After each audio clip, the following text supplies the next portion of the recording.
about that time again, where I get to say a lot about nothing.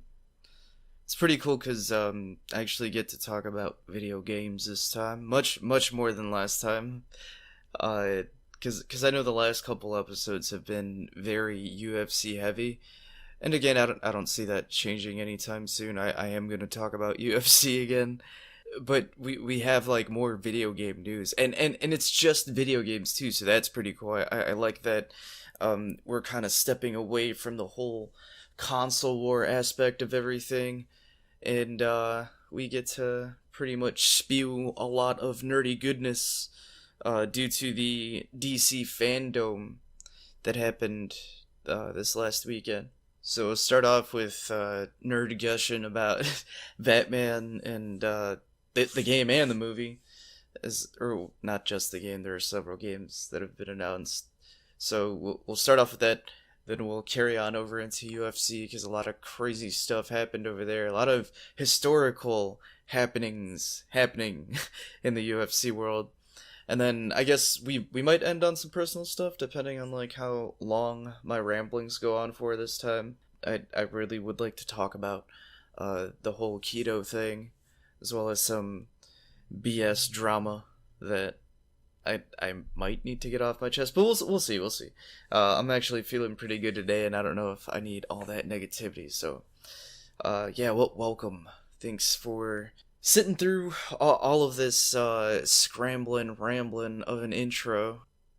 Okay, I know I said we were gonna start with Batman, but I do have this one game that I pulled up because I think it's an interesting concept, and it's the Lord of the Rings Gollum game. They've mentioned before that it's going to be predominantly a stealth game mixed with a little bit of action, and in this article from IGN, I got a couple of IGN articles just because they're the first to come up, not necessarily because I prefer them or anything.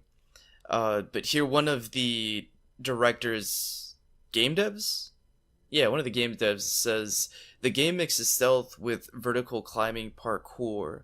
Yeah, lead game designer Martin Wilkes. Ooh, thanks for your insight, man. Anywho, if you want a reference, you might think of it similar to Prince of Persia. It is most commonly a non-combat game, but Gollum will be able to stealthily take out enemies. However, this will not be easy and always come with big risks. We want players to carefully weigh these encounters. After all, dude, why am I messing this? Like, it's just an article. Why can't you read? Anyway, okay. After all, Gollum's strengths lie in cunning, not combat. I feel you. Very true to Gollum's character, I guess you could say. I don't know if these are the same developers or designers that did Shadow of Mordor and whatever the sequel was named. I wish I could have played it, but with all the microtransactions, it definitely prevented me from making that purchase, you feel? I did hear that they updated that so it's not as bad, or it's not bad, period, but it's already got a sour taste in my mouth. I'll digress though, because we're talking about Gollum. But what was the point I was gonna make? Flipping with Gollum, I instantly think of the environmental stuff that you could do in Shadow of Mordor, where, like, let's say you let out one of the dog hyena things, or you would free people from chains and stuff, or you'd like drop a chandelier lantern type deal. I feel like that's going to be a heavy aspect of Gollum's gameplay, but like they're saying in this article, it'll be riskier because you're Gollum, you feel? They blatantly end that specific quote with, after all, Gollum's strengths lie in cunning, not combat. They also go on to talk about the narrative and stuff, and this isn't going to mess with Smeagol's slash Gollum's overall narrative. It's not going to replace what his ultimate fate ends up being, but it's going to fill out a lot of what we don't know about him, I guess. Not necessarily his origin, but just a story in which we get more of him.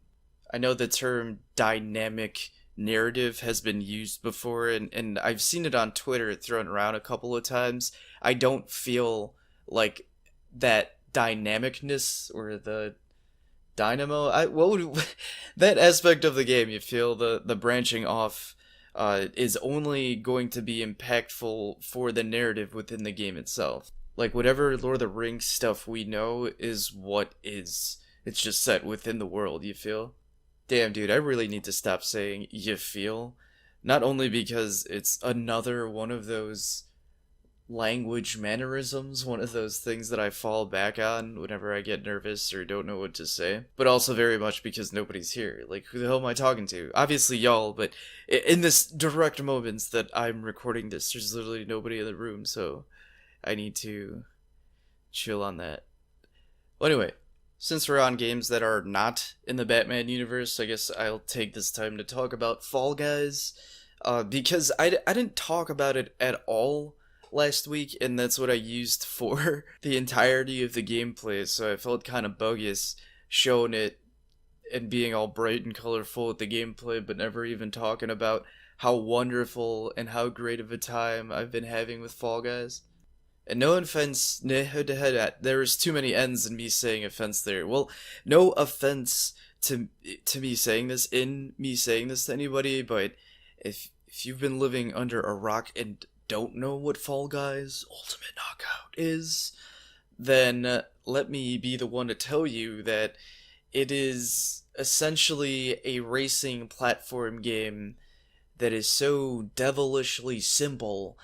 It is mind-boggling how no other developer has done something like this before. Other than, I think, Ubisoft when they made that Rayman racing game, but it was nowhere near as interactive as this, and it has the Battle Royale aspect in which there's 50 other people in the match. That's not the exact number, but you get what I'm saying. There's however many other people in the match, and you have to be number one going through all these obstacles. A lot of people have been saying it's like Wipeout, the game. It also reminds me very much of Ninja Warrior, if you guys have seen or heard of Ninja Warrior. And not so much aesthetically, but it does give me Mario 64 vibes straight up. I've been having so much damn fun with this game. I know a lot of people have, and I know I've said that already, like, so much damn fun several times. I'd like to go back and do a counter on it. But this is one of those games where everybody needs to try it, whether you're on PC or PlayStation Plus. It's one of those games where it doesn't need to try very hard to put a smile on your face, and you don't need to try very hard to have a good time. I know I've been getting competitive with it because I like getting crowns, which is the currency you get for winning. Because who doesn't like winning, you know? It's a great feeling of triumph, like, hey, I'm better than you at jumping around and got good RNG during some of the obstacles that are completely RNG, you feel? The stupid door one is the one that gets me every time. So there's this specific obstacle where you have to jump through a selection of doors, and just by chance is how you're gonna get through them. You have to jump and make sure that whichever door you get is not the fake one. And if it's fake, it won't fall over, it won't open. So it sucks, and there's an abrupt stop, and everybody gets ahead of you, and you feel stupid for trying to make the initiative on being the first guy. And then the seesaw one isn't so much RNG with the obstacles itself, but the people that you end up being matched up with, because some people know how a seesaw works and understand that they need to spread out the weight, and other people just go fast, don't give a crap about the rest of anybody, and messes up the whole rhythm for the rest of the race. And I might be guilty of being one of those first guys that runs off too, but it's annoying whenever it happens to you and you're on the other end of the stick. I feel like I'm talking crap about this game, but honestly, it is a complete blast to play by yourself and with friends. It's super colorful, super bright, the aesthetic is hilarious. Every time they jump, they go woo, woo. And eventually, if you're like me, you're gonna give your friends crap about it. and be super competitive for not winning. Wait, does that even make sense? You're gonna end up being super competitive and giving your friends crap for not having crowns. Not to mention that the game is getting so much traction that it's already going to be on its second season starting tomorrow, I think. Actually, come to think of it, but I'm done talking about Fall Guys. I love the game. Try it out if you haven't, and if you have, let me know how many times you've won or how close you've been, what your favorite and non-favorite obstacles are. Let me know what skin you guys chose. I personally will never change the default pink skin because it reminds me of Pink Guy. This is in Filthy Frank's Pink Guy, like 2AT almost perfectly, and it's hard not to think of him, especially when every time you jump you go woo woo.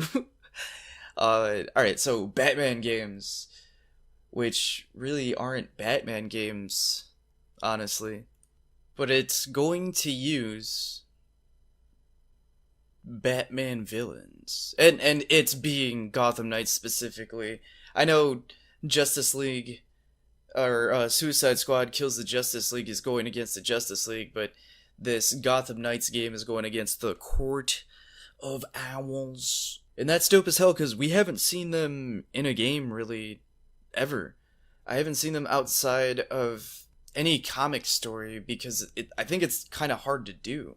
The straight up reveal and premise of this game of Gotham Knights is essentially Batman is dead, and then he sends an automatic message to Tim Drake, Dick Grayson, Barbara Gordon, and Jason Todd. How dope is it that you get to play as all of Batman's sidekicks, or former sidekicks? Because you do get Robin, but then you get Red Hood, Nightwing, and, Babs' Batgirl. The gameplay video during DC FanDome, I almost said fandom, but I think that's the whole point, right? Fandom. Well, anyway, the whole gameplay section showed like a lot of dope, not necessarily hack and slash, but beat 'em up, intertwined with a lot of like gadget gameplay and stealth and switching over between characters. I liked the feel of the game. I liked that even though the structure of the gameplay was similar for each character, that each character seemed to have their own special thing. And it sucks that they didn't actually show the fight with Dr. Freeze, but you know that Dr. Freeze is going to be an encounter. And within the whole video, the whole showcase, they did say that coming back at higher or lower levels or with different characters is going to change up the encounter in however way. And I'm interested to see how much they actually live up to that statement. But, yeah, I don't want to hype it up to death. I kind of want to keep my expectations in check, because my hype for the actual Batman trailer, like the movie, is, like, way up there. But I'll wait to talk about that. The other game that they showed off, the other game that I'm super happy to see even exists, is the Suicide Squad Kills the Justice League trailer. Or Kill the Justice League, excuse me. It's like Suicide Squad. And then their mission is Kill the Justice League. So, if you haven't seen the trailer yet, I'm going to spoil pretty much the whole dang thing. You guys should look it up right now. It's a lot of fun to watch. Straight up, dude. I use that expression often because that's what it is, you feel? Like, I have fun watching stuff, getting hyped, and I think it's a good way to explain it. So, maybe I digress. The trailer essentially starts with the introduction of the 4 characters you'll be able to play as in the game, which is obviously going to be Harley Quinn. That's who they open up on. Captain Boomerang, Deadshot, but he's all souped up and has these cool arm guns.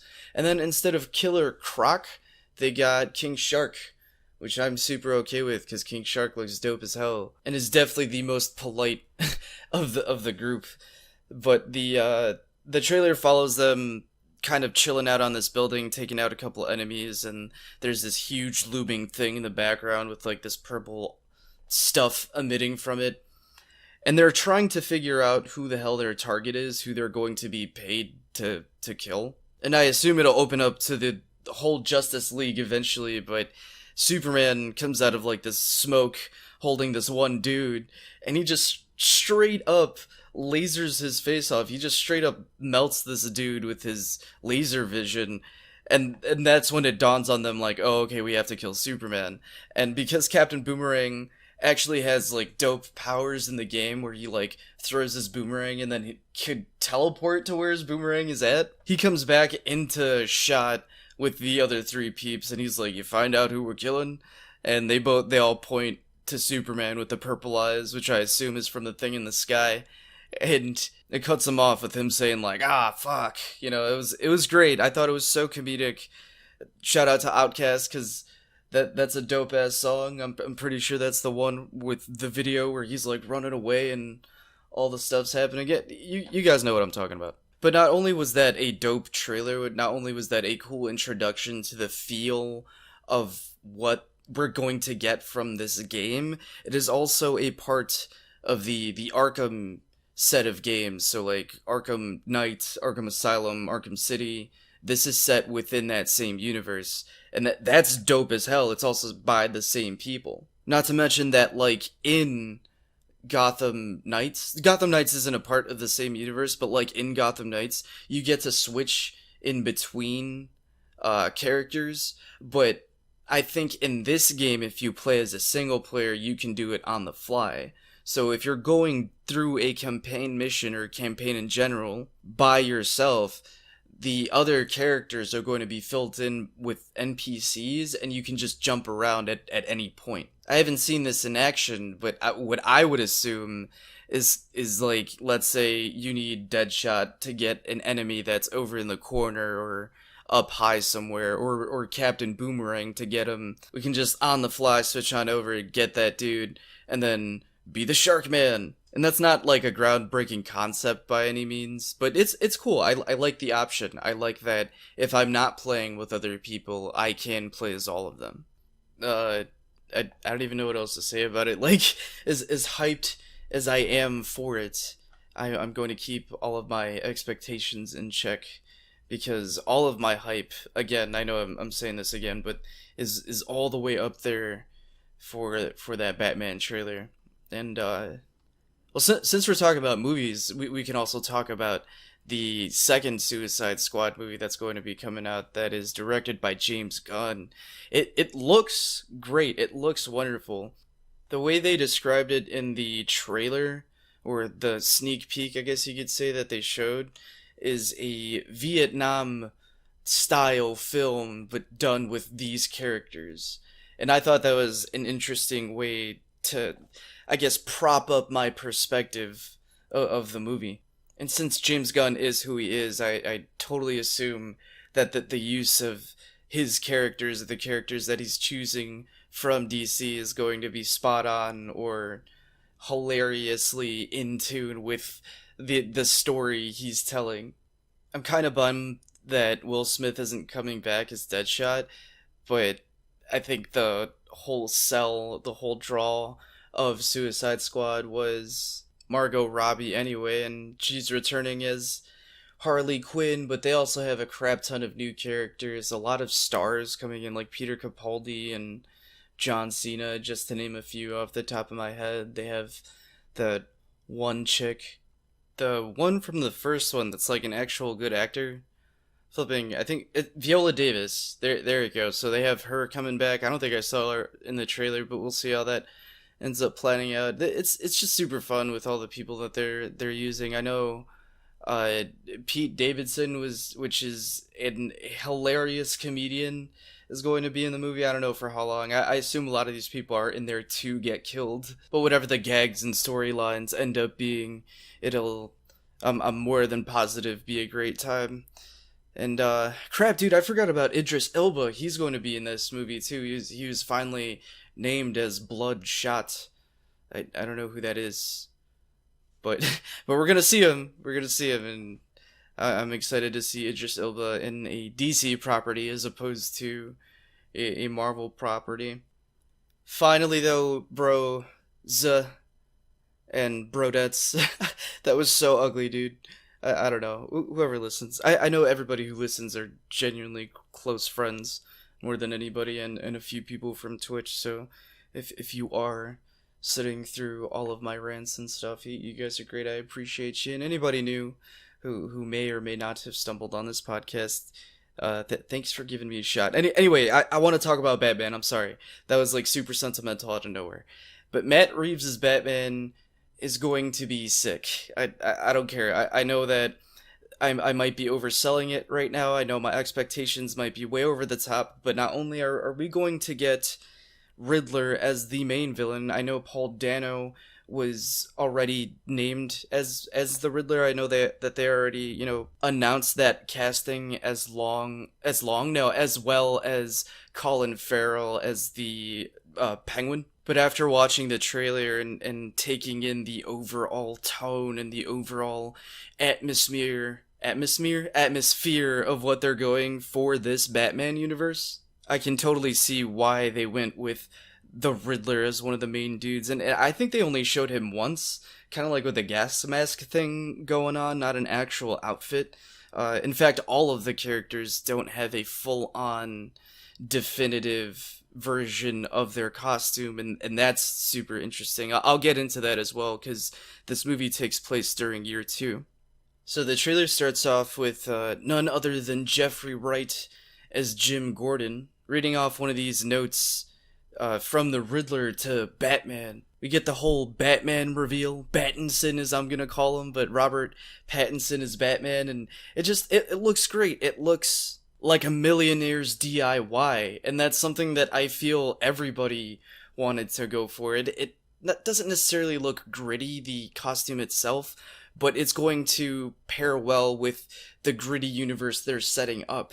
It's a very cold tone, it's a very cold atmosphere, and I think that's in service of the whole whodunit, the whole mystery that they're about to get themselves into. And Matt Reeves has mentioned several times that this will be the story, or not the story, but a story in which we get to see how Batman becomes the greatest detective ever. I don't know how anyone isn't or can't be hyped for a young Batman where we get to see not his origin, because we're all familiar with it, but we get to see the blossoming of his abilities.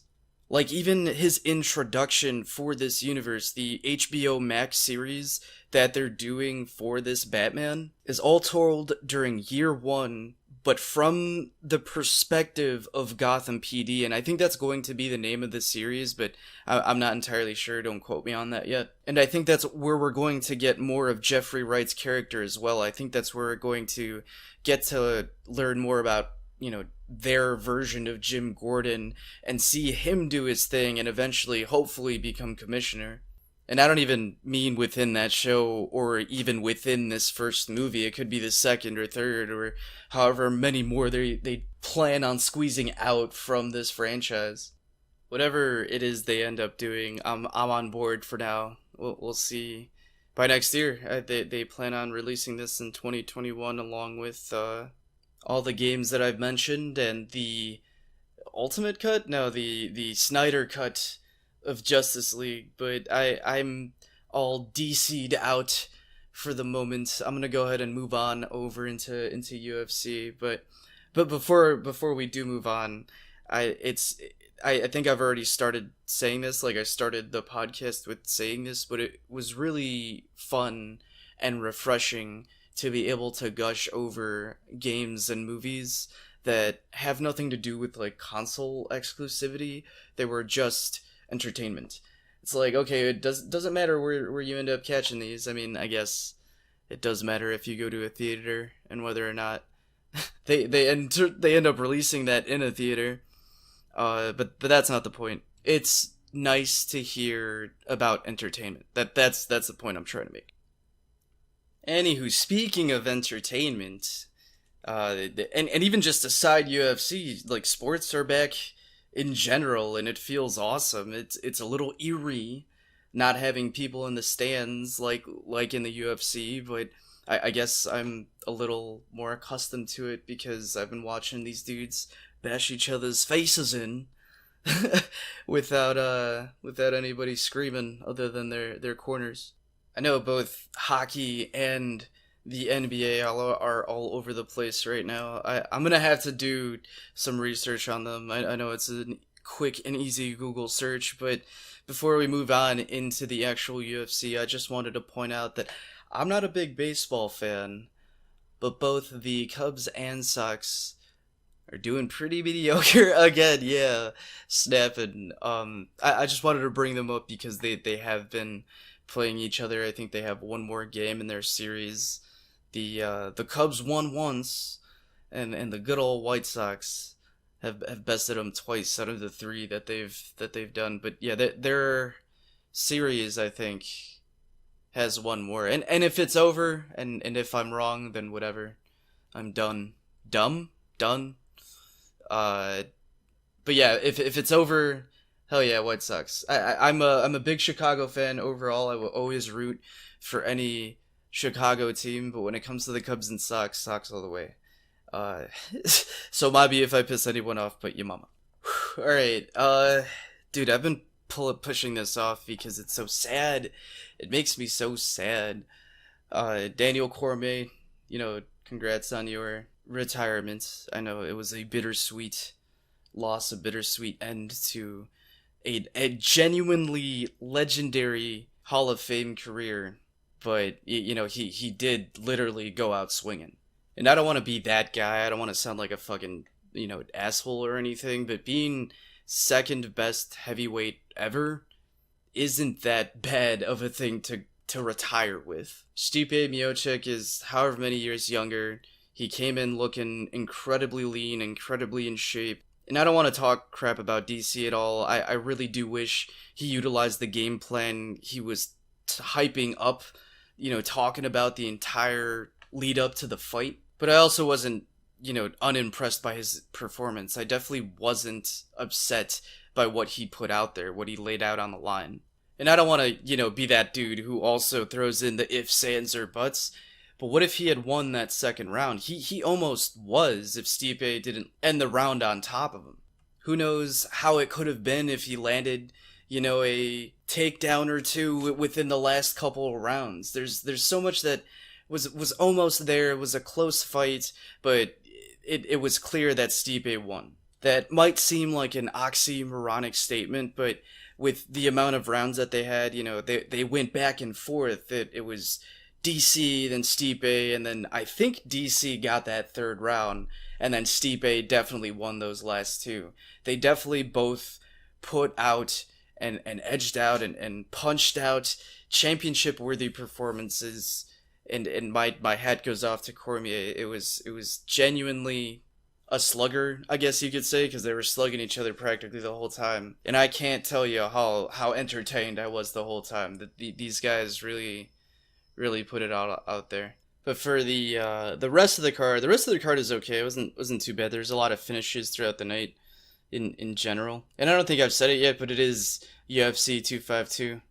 Kind of going off of the early prelims. In the prelims, Kai Kamaka, the third, I should say, had a pretty, I wouldn't say outstanding performance, but pretty dominant performance throughout. I would have loved to have seen a finish from him, but we're going to see more of that kid for sure. The other standout, I guess you could say, for the prelims was the one leading right into the main card, was Vince from Hell Pichel.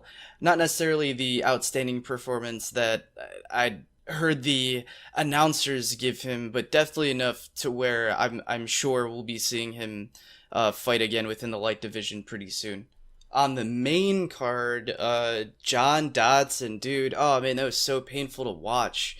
He was completely dominated by Merab Devalishvili. It's really hard to say this guy's name, but I mean, Dodson definitely fights with his heart. He definitely tried every angle he could, fought to the very end, and did not stop coming after this guy, but he kept getting worked. That there's just no way he could beat this guy. He was just completely outclassed.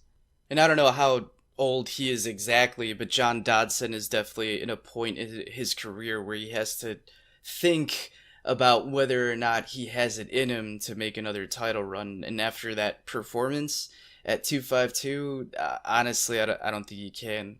The rest of the division is as hard, if not harder, than the guy he just went up against. that was kind of a running theme throughout the main card in general, just kind of like older dudes who are trying to prove whether or not they still have it in them.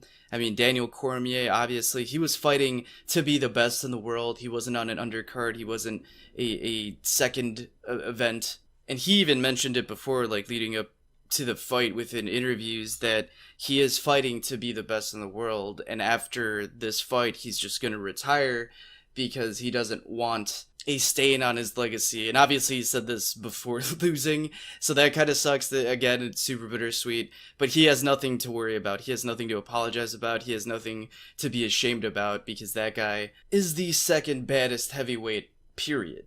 It's unfortunate, though, that not everybody could have that same type of glory, and it's unfortunate that not everybody could go out for almost going out on top, you get me? Like, they can't go out attempting to be the best. Like, that opportunity doesn't necessarily present itself to everybody, and in John Dodson's case, that's exactly what's happening. In Daniel Pineda's case, though, the other fight on this main card, we're just going from down up pretty much.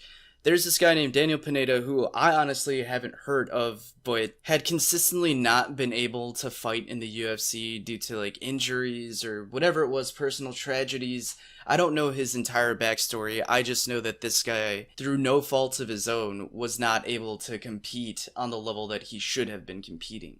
He'd apparently competed in the UFC like maybe 6 years ago and was allowed to come back to re-debut on such an important card. And I think the UFC is stupid good at that, like selling storylines like that, because this guy came and whooped Herbert Burns' ass, dude. Fucking submitted him. Well, actually, he didn't submit him. He had him in like a crucifix where essentially the dude that was below him had his arms spread out, and the winner, Daniel Pineda, had his own arms and legs kind of intertwined so that, you know, it's kind of like a crucifix, spreading this dude's arm out wide. And here I am actually doing the dumbass motions that no one is ever gonna see. But he started raining down elbows onto his face, bro. Daniel Pineda, I didn't know who you were before, but I definitely know who you are now. You are a beast. Following in line with the whole older dude trying to make it still, Junior Dos Santos unfortunately was knocked out in the second round by Rosenstruck. I don't know how to say his first name. It's Jairzinho Rosenstruck. That guy's a monster and can move very fluidly as a heavyweight. And that's me saying as an actual UFC fan. I don't mean to sound like all high and mighty, but you definitely had to look for it because of how patient he was in picking his shots against Junior Dos Santos. The whole fight had this air of calm, like this deadly calm to it, because at any point both of these guys had enough power to knock the hell out of the other out, and that's exactly what Rosenstruck did. I honestly hate to say it, but Junior Dos Santos is another one of those dudes who's really good, but may not have what it takes to actually beat the guys who are at the top right now. The guy he just lost to, his only other loss prior to this is flipping, who's the Apex Predator? I forget his name. Francis Ngannou. There we go. That guy's a powerhouse of a human being, and he's on deck for a title shot with Stipe. So I don't see Dos Santos having the guff, having the skill. He definitely has the power, but after that performance, we can obviously see that the dudes in the heavyweight division currently might be on a different level than he is. Now, I don't want to count him out completely, but I just don't see it happening. Moving on to the co-main events for 252, Marlon Vera versus Sean O'Malley. Sean O'Malley, I feel, was controlling that fight up until he fucked up his foot. I don't know what happened. I don't know if it was a kick that threw him off his balance and messed up his shin or whatever it was. I don't know if he just stepped on it incorrectly, but there was no way he could put weight on it. He was kind of shifting it around, going side to side when the whole ordeal went down, but the kid lopsided more than a couple of times before Marlon Vera came in and just finished the fight off. I'm a very big fan of Sean O'Malley. Like, I love the kid. I think he has a lot of potential, and he's shown that in even this last fight. But there's been talk about how he felt it was stopped too soon, and he didn't feel like it was a legitimate win, and all this other junk. But Marlon Vera's no joke, bro. Chito Vera is no joke. The fight may have been stopped a tad bit soon, but that's because Sean O'Malley couldn't walk. He literally couldn't keep himself on his feet. Like, his weight was too much for him, and he got dropped with some elbows, or I think he like punched him in the face or whatever, and then finished off the fight with some crazy ass elbows. I definitely think this puts Chito Vera in talks, or within, stone's throw of a distance for gunning after the belt in the bantamweight division, like, for sure. I think Sean O'Malley needs another test that has as much experience like Vera did.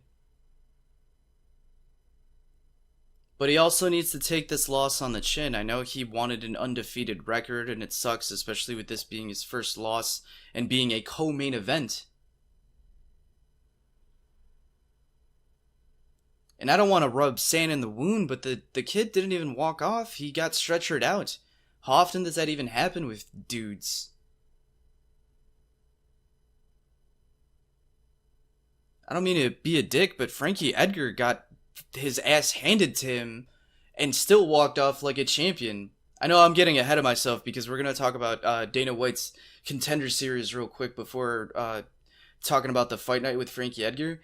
But it really sucks to see that Sean O'Malley can't just be like, all right, you know what, I lost, whatever. There's always the next one. I'm young, I can still kick ass. That was his attitude coming into this. He also talked a lot of smack saying he was going to fight, but then he messed himself up. I don't know how, but, he probably stepped on his foot wrong or couldn't handle a leg kick. It would look a lot better for him if he acted like a champion. I don't know, I guess that's my point, is what I'm saying. Alright, the Contender Series. Bro, my legs are asleep right now. I feel like I need to take a second to wake them up. Or should we just go? Let's just move on or whatever, right? Okay, so real quick, Dana White's been doing this thing on Tuesday nights called the Contender Series, and people could get, or fighters, aspiring fighters, could get a contract within the UFC, and we've already gotten a couple of fights in quote-unquote syndication that are going to be coming up from a couple of these peeps that fought earlier on in the year. Me being the UFC nut butt that I am, I'll take any fights that I can, even if they're on that level. I mean, that's where Sean O'Malley came from, and we'll see where other people, or if other people come from it, like other prospects.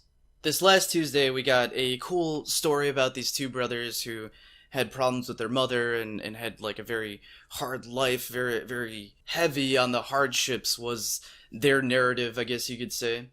And I'm not trying to belittle any of the stuff that they've gone through. I'm not trying to belittle their story, but the UFC does have a tendency to hype or not necessarily exaggerate things, but they definitely shine lights on certain aspects so that we could feel for certain people. Or just the fight in general. Anyway, Kosei, both Lewis and Orion Kosei won their fights. I think it was Lewis, who might be the younger brother, that won by a knockout versus a dude who had a very extensive career, who had fought a couple of contenders before and won. This Kosei guy actually ended up doing this at the very final fight of the night, and after his brother had won.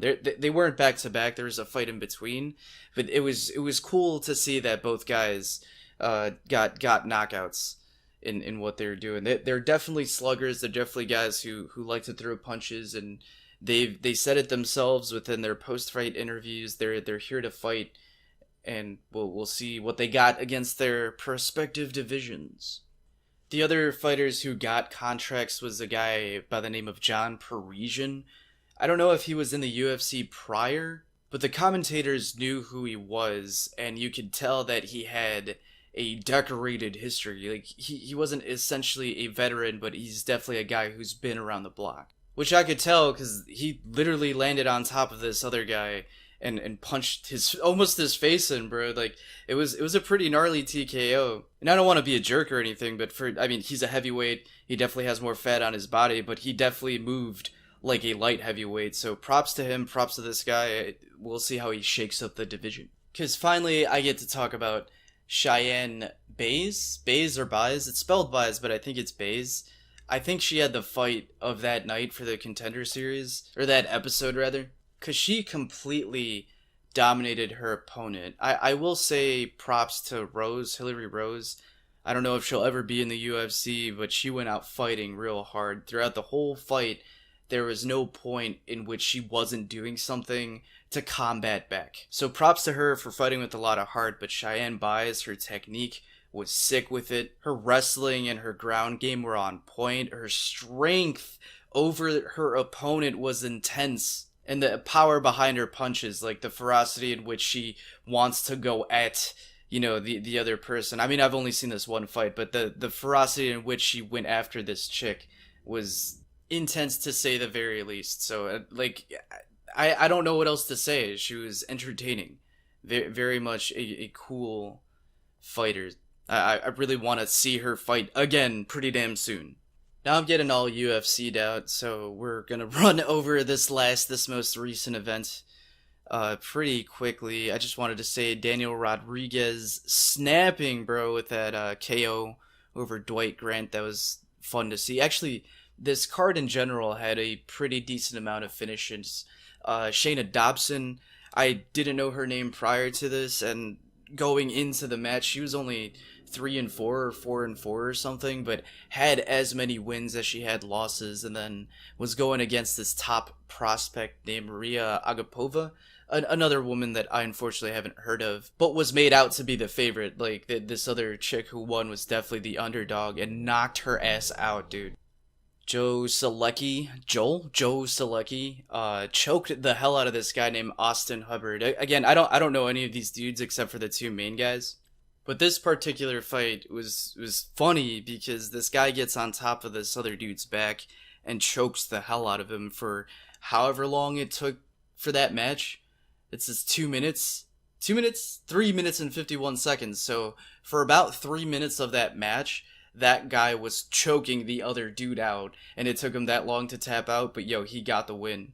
And I seriously have to stress how hilarious it was that they were standing the whole time. I that might actually be impressive. That might be a better thing. But yeah, you don't see that too often. The fight after that was another finish. A guy named Mike Rodriguez knocked out Marcin Prachnio. I'm not gonna lie, I didn't watch a replay on any of these, and this is one of those ones where I was kind of looking down at my phone and missed the knockout. But props to those dudes. And finally, going on to Frankie Edgar versus Pedro Munoz. Talk about a complete and utter brawl, dude. Now, Frankie Edgar is a veteran. This guy's older. He's trying to make another run at a championship belt. Now that he's as old as he is. And he even dropped weight to do so at bantamweight. Now, I don't want to take any of his performance away because, like I said, it was a slugfest, and Frankie might have thrown a lot more cleaner, especially early on in the fight, especially with those nasty body shots and a lot of really well-placed counters overall. But I had Munoz winning that fight for sure. I know it was close throughout. I know it was neck and neck, especially with the amount of strikes that were being landed. And I'll even give Frankie the first couple rounds, the first two at the very least. But you can even tell at the end of the fight that Munoz did way more damage than Edgar did. And I'm not, I guess, upset with the decision. I wouldn't have picked Edgar myself, but it's also one of those fights where it was so close and they fought so damn brutally. They hit each other so many damn times that it could have gone either way. I really do tip my hat off to the younger guy. I think maybe they gave it to Frankie Edgar because they know this is his last chance. But I don't know if that helps him because he still has to fight the rest of the division, and we don't know, how many fights he has before going for a title shot. But I'll go ahead and digress in general on the UFC. I was going to talk about Adesanya and Acosta's new fight. I was going to talk about Khabib saying stuff about Poirier, where he's like, yo, I'll fight the next person who beats Dustin Poirier, which I think is an incredible compliment. There's the fact that Dana White straight up said Stipe Miocic's next dude is Francis Ngannou, which I may have already mentioned, but I'm very much UFC'd out for the moment. So I'll just move on to a couple of personal life things, couple of updates and whatnot on what's been happening with me in general and where I'm at with my headspace, I guess, mentally, mental health type deal. I wasn't initially going to talk about this. I was contemplating it heavily and I was inclined to just brush it off. But I feel part of the way I'm just going to get through things in general is by being able to talk about them. And if y'all ever feel like I'm being too open or too much, I apologize. But I feel that this is good to do, especially on the podcast, because I'll be able to reflect on it later. I'll be able to, I don't know, I guess show y'all that I am also human, that I also go through things, and that not everything is all happy, nice, and dandy all the damn time. This isn't necessarily me talking about stuff so that I can get sympathy. This isn't necessarily me talking about stuff so that y'all can comment on it. I mean, you are more than, happy. I'm more than happy to hear your comments about stuff because I am putting it out there. But this is more of a thing where I am speaking out loud, thinking out loud, to give you a little bit more insight on myself, you can say. And this is how the podcasts will be ending in general from now on, unless I'm, done with talking by the time I get through all of the game and sports and movie and whatever it is news. But it will always start out with all the nerdy stuff, it'll go into the sports stuff, and it'll end with personal updates in case you are wondering about what the structure of the show is, because for the last however many episodes, and these are the opening episodes, I would like to think so, have all been like a free fall of thought of whatever comes up next on my thought train / palette. So without further ado, getting into some dramatics here. I've been dealing with a situation that is similar to a breakup. I feel weird even kind of talking about this, but it was a person that I was involved with, who I may or may not have been intimate with, who gave me the impression that we were both going to take some time off from interacting with each other. That was very cool with her needing that space because she had been going through some stuff, and I understand that trauma affects everybody differently, and needing the time to process it all works differently with other people. It also wasn't suspicious or the end of the world at that point. I mean, it still isn't the end of the world, but it was pretty devastating. Well, anyway, me and her weren't public about anything. I had no intention about being public with anything, and honestly, I didn't see her as a prospect to have a relationship with, but it was someone that I was spending time with. I was enjoying her company. Now, in saying that, I know you could make the argument then, well, it doesn't matter, you guys weren't dating, there was nothing really there, whatever it is, and, you're right, I totally understand, I get you. That doesn't mean that there wasn't a connection, and it doesn't mean that I can't be upset with what happened next, which was me finding out through a Facebook post of all things that she had gone out on a date with a guy that she met at a party we were both at.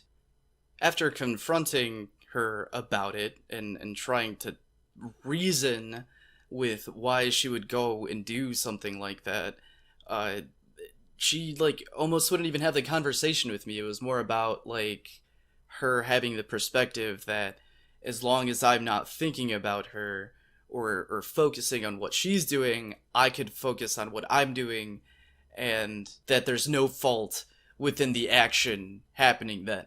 So much so that when I told her that I would rather not have her in my life, that I would rather cut her off, she had the air about her and literally said stuff along the lines of like, well, that's your decision. That if you want to cut me off, there's nothing I can do, that you are deciding to end the relationship between us. As if she wasn't off, doing whatever the hell she was doing after having or not having, but leaving the impression that we were ending whatever our interactions were so that we could focus on ourselves. I'm gonna be honest with you, it's been easier for me to get over it, especially since it wasn't someone that, and I mentioned before, someone that I didn't necessarily see myself having a relationship with, but it was a dent in my self-esteem, to say the very least. And part of me maybe even feels like I'm rationalizing and only saying that because like maybe I did see something going on with her. But it also had been long enough to where if something was going to happen between us, it would have happened, like an actual relationship. And I think that is the reason I'm not as devastated as I was before, and I'm slowly on my path to just being over it entirely. Yeah, I definitely wasn't good there for like a week, for a week and a couple of days, but yeah, I'm bouncing back. I'm back on track. And honestly, it was pretty hard because she kept texting me even after I blocked her number. I fixed it so where I can't see spam messages anymore, but she would send me stuff even after the whole ordeal, even after announcing her new boyfriend and stuff. How are you doing? Hope you're doing okay. Like, hope your workouts are okay. You should eat well today. All this other stuff where it was completely unnecessary, and I felt super weird that she was still trying to be that invasive in my life after me expressing explicitly that I no longer want her company in my life. So it's definitely been hard, but speaking of those things, like working out has definitely helped me get over stuff, helps me think about a lot of things. Making my own food and junk, especially because I've been on keto, has occupied a lot more of my time, so a lot of my thoughts aren't occupied by negativity in general. Like, this keto thing has me excited and looking forward to my meals. Before, I would just be like, alright, I'm gonna make a pizza, alright, I'll make a couple tacos, or I'll make something that's super easy or instant type deal in the microwave or the oven. I was very low effort about my cooking, to say the very least, and ever since having to put a lot of thought into my carb intake and in my quote-unquote macros in general, I've been getting hella creative with how I plan out my week with meals. I get excited for specific dishes on specific days. Like, I have protein portions for the week, and consistently think of fun side dishes to go with it, and all fit within the diet. If you guys aren't familiar with keto, essentially what you do is provide nothing but fats to your body, like 30% amount of protein and about 70% of fats, and absolutely no carbs. If you're familiar with body crap in general, you might be thinking like, what the hell, no carbs? That's impossible. You need carbs for energy. You need carbs to build muscle and all this other junk, right? But you deprive your body of carbs so much that it starts to look for fat as a fuel source instead. And it's supposed to help you lose a ton of weight. I plan on doing it until the end of the year. I plan on losing however much weight, or as much weight as I can, before packing it all back on during the winter. I know the term clean bulk gets people's eyes rolling all the damn time, but that's essentially what I'm trying to do by burning off all the fat put on by the bad stuff and replacing it with all the good stuff. I hope to be the best possible version of myself, the Pika, as I possibly can. So just to tie off today's episode together, like, that's a loss on that one chick's part, because I'm already seeing hella results and looking and feeling dope. And despite that little blemish on our journey, I do feel like I am being propelled with momentum, if that makes sense. I just feel good in general. I feel healthy. I feel in a better mood in general. Twitch streams have been a lot of fun. My friends are streaming again. And I don't want to toot my own horn or anything, but I feel like I've been pretty on it with this podcast. So, yeah, this was a good one. I feel like this was a great one. I feel like a lot of stuff has been lifted off my chest. I feel weightless almost, and I feel like I got to talk about a lot of really cool nerdy things. So if this is your first time listening, make sure to subscribe on whichever platform you were listening to. Definitely check me out over on Twitter, on Podcast Punched, as well as at Pika_Punch. You could follow me on Twitch at Pika_Punch. You can follow me on YouTube at Podcast Punched or Punched Podcast, as well as Pika_Punch for my own personal YouTube channel. I just said punch a crap ton of times, but hopefully you find all of my social media outlets. Thanks for letting me talk about nothing. This was episode 8. Peace out, and I'll see y'all in the next one.